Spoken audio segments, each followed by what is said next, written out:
जय हिंद दोस्तों। हर साल खबरों में सुनते हैं भारत की जीडीपी 7% बढ़ी। भारत दुनिया के टॉप 5 अर्थव्यवस्थाओं में शामिल हुआ है।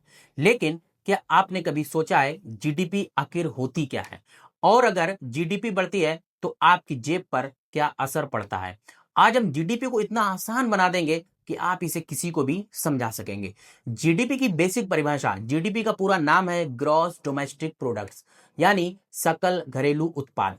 सरल भाषा में समझे, एक साल में देश के अंदर जितना सामान और सेवाएं बनती हैं उनकी कुल market value is equal to GDP होती है।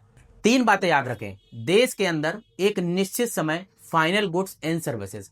अब फाइनल गुड्स क्या होते हैं? मान लीजिए किसान गेहूं उगाता है, आटा मिल उसे पीसती है, बेकरी ब्रेड बनाती है। अगर हम तीनों की कीमत जोड़ दें तो डबल काउंटिंग हो जाएगी। इसलिए जीडीपी में सिर्फ फाइनल प्रोडक्ट यानी ब्रेड की कीमत जोड़ी जाती है।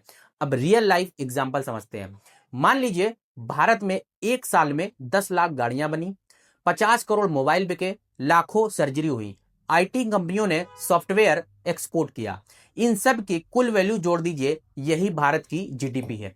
जीडीपी क्यों जरूरी है? जीडीपी देश की आर्थिक सेहत का थर्मामीटर है। अगर जीडीपी बढ़ रही है तो मतलब उत्पादन बढ़ रहा है, आय बढ़ रही है, नौकरियां बनने की संभावना बढ़ रही है। लेकिन अगर जीडीपी बढ़े और आय कुछ लोगों तक सीमित रहे तो आम आदमी को ज्यादा फायदा नहीं दिखेगा।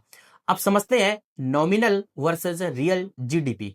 Nominal GDP is equal to वर्तमान कीमतों पर गणना। रियल जीडीपी का मतलब महंगाई हटाकर वास्तविक उत्पादन।